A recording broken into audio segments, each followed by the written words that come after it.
Shalom, welcome to our program once again this morning.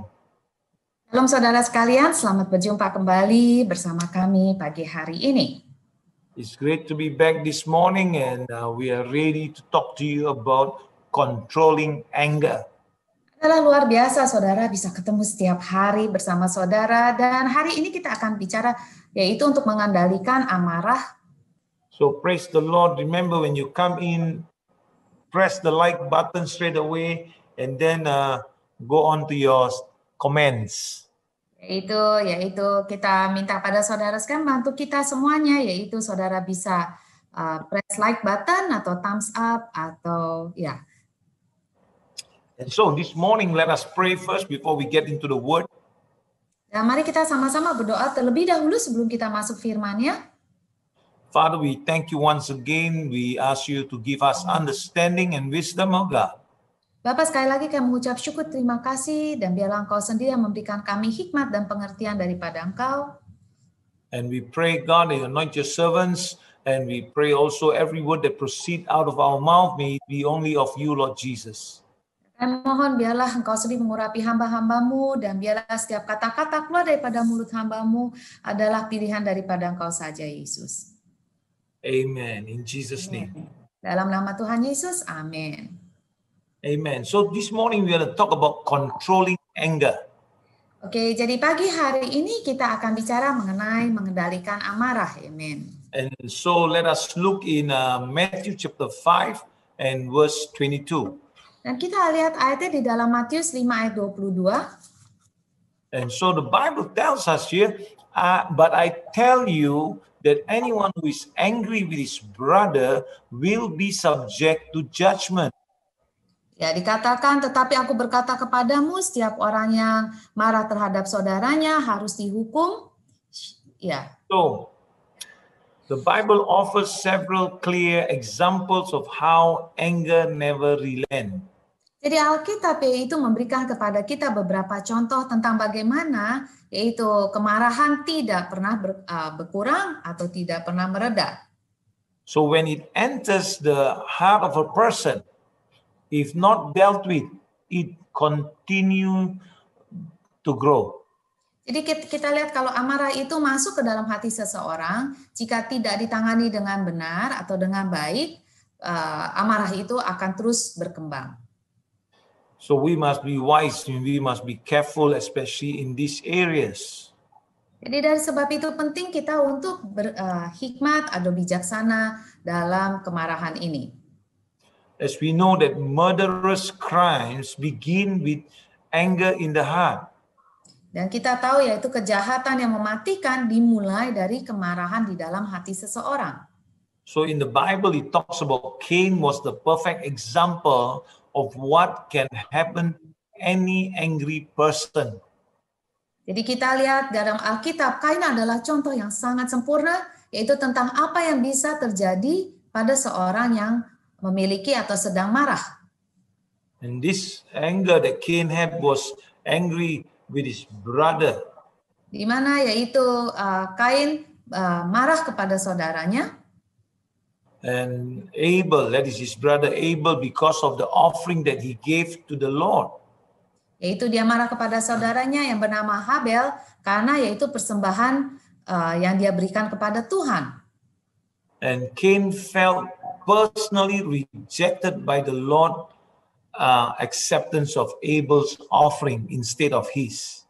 Yaitu karena Kain merasa secara pribadi yaitu persembahannya ditolak oleh Tuhan.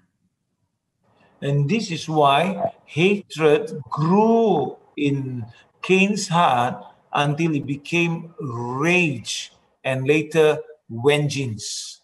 Jadi apa yang terjadi saya akan lanjutkan yaitu Tuhan menerima persembahan Habel dan tidak menerima persembahan Kain. Dari sebab itu kebencian itu mulai bertumbuh di dalam hati daripada Kain hingga menjadi sebuah kemarahan yang dipendam. So finally Cain's anger drove him to carry out the first murder ever committed. Dan akhirnya yaitu amarah tersebut yang mendorong untuk Kain melakukan suatu yaitu pembunuhan yang pertama ya. Iya. Amen. And so sometimes something similar happens later with Saul. Jadi sesuatu juga yang kurang lebih hampir sama gambarannya dengan Saul. Because Saul was filled with jealousy towards David. Yaitu karena Saul diliputi atau dipenuhi oleh rasa cemburu terhadap Daud. And on several occasions, Saul tried to kill him. Dan di dalam beberapa kesempatan, yaitu di mana Raja Saul mencoba untuk membunuh Raja Daud waktu itu. So, however, God intervened in a supernatural way and protected David from falling into the hands of the king. Namun yaitu kita tahu Tuhan ikut campur tangan dengan cara yang supernatural dan melindungi Daud agar tidak jatuh ke dalam tangan Saul. Amen. God's protection was on David. Jadi kita lihat yaitu perlindungan daripada Tuhan Allah itu berada di atas Daud. And then we also see what the Apostle Paul said according to Ephesians chapter 4 verse 26 and 27. Dan kita juga lihat sama-sama apa sih Rasul Paulus tulis mengenai semua ini di dalam Efesus 4 ayat 26 dan 27. Be angry and do not sin. Do not let the sun go down on your wrath. Oke, Efesus 4 ayat 26 dikatakan, apabila kamu menjadi marah, janganlah kamu berbuat dosa. Janganlah matahari terbenam sebelum padam amarahmu. Amin. Verse 27, nor give place to the devil.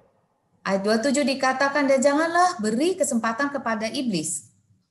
So simple as this, do not let the sun go down while you are still angry. Jadi sangat sederhana ya bahasa Indonesia itu, janganlah saudara tetap marah, yaitu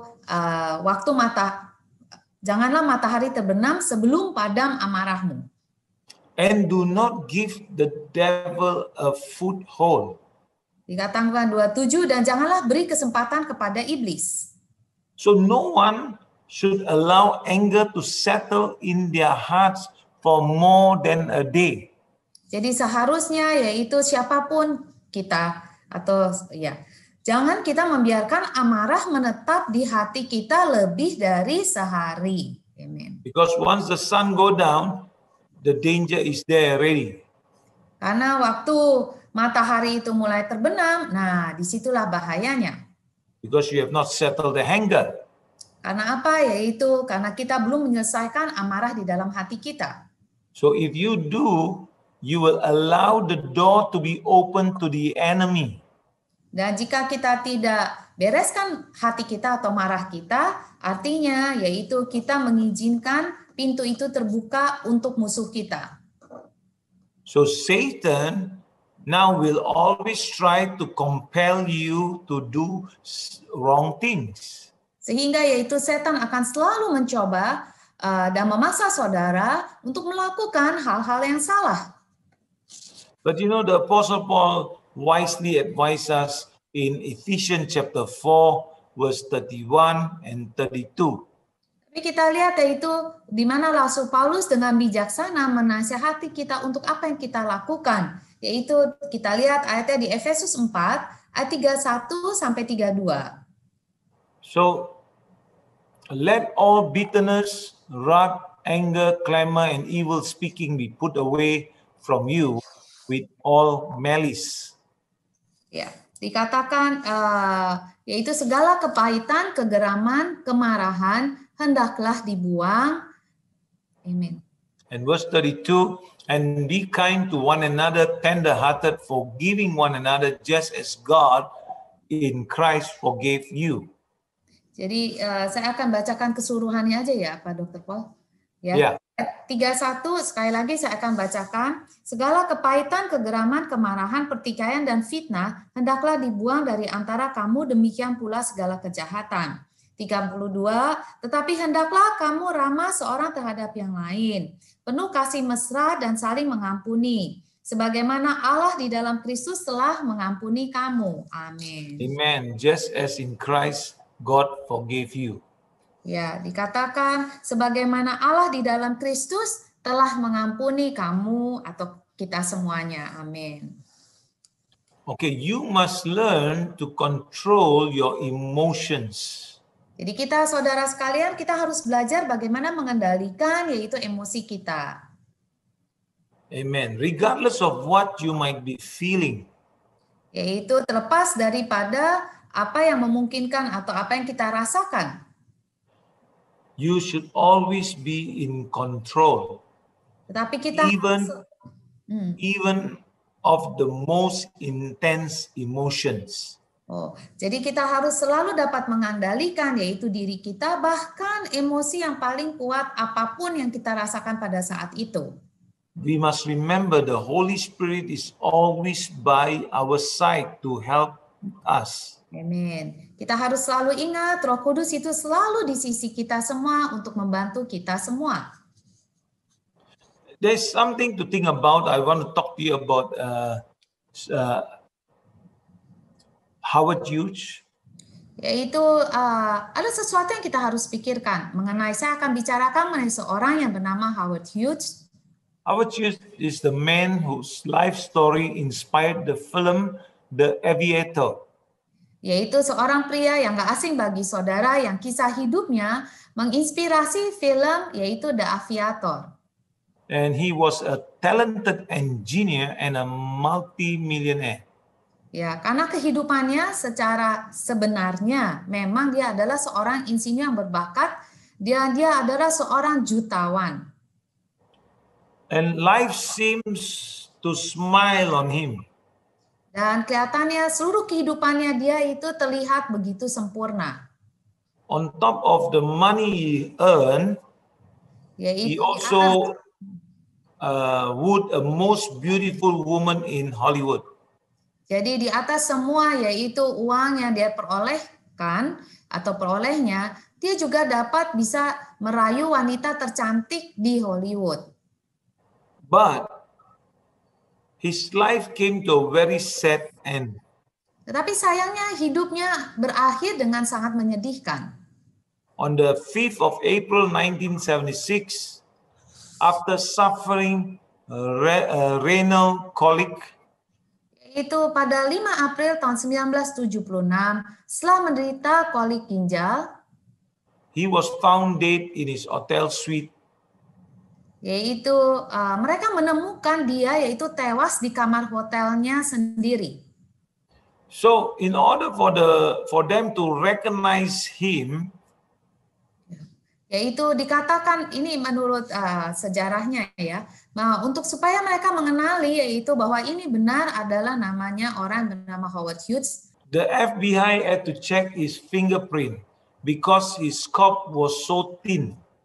Oke. FBI itu harus memeriksa sidik jarinya karena jenazahnya, maksudnya tubuhnya itu begitu kurus banget.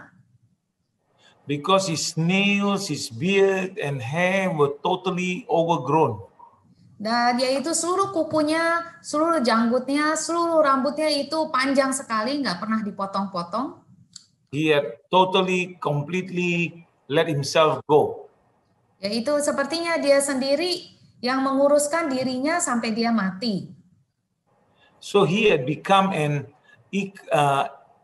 eccentric, suffering from obsessive compulsive disorder. Jadi kita lihat apa yang terjadi, yaitu Howard Hughes telah menjadi orang yang sangat eksentrik dan menderita obsesif kompulsif sampai pada hari kematiannya dia. So, he was suffering until his death. Jadi artinya dia itu menderita, kayaknya dia menyiksa dirinya sendiri sampai dia meninggal. So he died with no one to mourn for him. Dan waktu dia meninggal, tidak ada satu orang pun yang meratapi kepergiannya dia atau meninggalnya dia. He never dealt with the anger that had built up inside of him.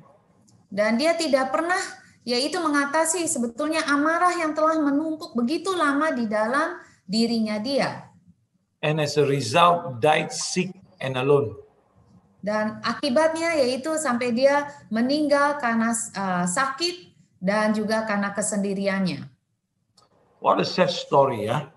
Ini cerita yang kalau saudara Google, ini cerita benar, Howard Hughes benar, ada nama orang tersebut, dan sangat menyedihkan sekali.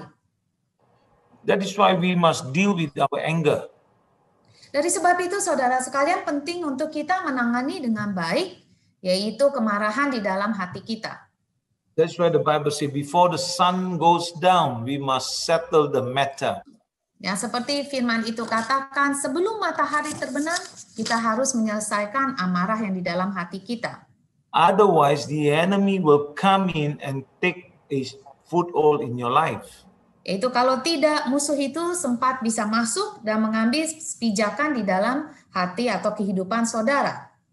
So please remember this. Jadi saya mohon saudara sekalian, perhatikan yaitu pelajaran ini dan mengingat pelajaran ini. And today we want to make a few declarations. Dan hari ini ada beberapa deklarasi yang kita bisa ucapkan bersama-sama. Are you ready, people of God? Udah siap, saudara? I am determined to have control over my emotions. Yaitu saya bertekad untuk mengendalikan emosi saya. Amen. So that what I speak edifies.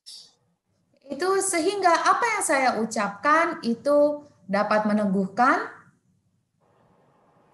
What I speak motivates. Memotivasikan. And what I speak comfort others. Dan ucapan saya dapat menghibur orang lain. Even though when I'm tempted to be angry. Bahkan ketika saya tergoda untuk marah. Amin. Amen. So, there's a great temptation. Even though when you're tempted to be angry, you must speak to edify, to motivate, to comfort others. Oh my God. Praise God. Jadi itu sebuah yaitu tantangan bagi kita semua, yaitu saudara bisa bayangkan, bahkan yaitu kita tergoda atau mau marah banget, tetap yaitu saya memilih untuk mengucapkan kata-kata yang meneguhkan, memotivasikan, dan menghibur orang lain. Wow. So I would love you to write them down and type them and declare them so that you will be a blessing to somebody else. Ya, jadi saudara sekalian bisa ketik yaitu di kolom chat dan saudara bisa deklarasikan berkali-kali dalam rumah saudara atau seluruh hari ini sehingga saudara juga diberkati. Amen. And don't forget to tomorrow join me at 10:30 a.m. Dan jangan lupa esok hari juga kita bertemu kembali jam 10.30 pagi. That we will share with you another fantastic message. Amen. Dan kita akan membagikan firman-firman yang luar biasa untuk kita pelajari dan kita lakukan, saudara. Amen. Amen. Praise the Lord. Our time's up, so let us pray before we end the meeting today. Ya, ini sudah waktunya untuk kita berpisah, tapi yaitu saya akan doa terlebih dahulu sebelum kita berpisah. Amen. Father, I thank you once again. Bapak, sekali lagi kami mengucap syukur dan berterima kasih. I thank you for your wonderful word that is a blessing to each and every one of us. Saya berterima kasih untuk firman-Mu yang luar biasa yang menjadi berkat dalam kehidupan kami semua. And also, Father God, we lose the presence of the Lord over every person that is reaching out to you right now. Dan pada saat ini Tuhan, biarlah hadirat-Mu berada di atas setiap orang yang merindukan Engkau, Tuhan. And we lose the presence and the blessing of the Lord over them and their breakthrough and the covering over them, Lord. Dan pada saat kami berdoa, biarlah hadirat-Mu berserta mereka semua, Tuhan, maupun berkat, naungan, dan terobosan daripada Engkau saja pada saat ini, berserta yaitu setiap pendengar, setiap pemirsa, dan seluruh keluarga mereka, Tuhan. And also, Lord, we thank you that your protection is with them, for you are the refuge and our shield in times of trouble. Dan kami selalu mengucap syukur untuk perlindungan dan naungan daripada Engkau, Tuhan. Karena Engkau adalah perlindungan kami, dan Engkau adalah benteng kami yang teguh dan panji kami di dalam setiap waktu kehidupan kami, Tuhan. In Jesus' mighty name I pray. Di dalam nama Tuhan Yesus Amen. Kristus saja kami semua berdoa dan kami semua mengatakan amin. Amen. Praise the Lord. Puji So Tuhan. remember, Jesus loves you. Ingat selalu bahwa Yesus selalu mengasihi saudara. And we all love you too. Amin. Dan kami seluruh tim Shalom International Fellowship juga mengasihi saudara sekalian. Amin. See you tomorrow. Sampai jumpa esok pagi, sekali lagi jam 10.30 saudara. Amin. Bye-bye. Sampai jumpa kembali esok pagi.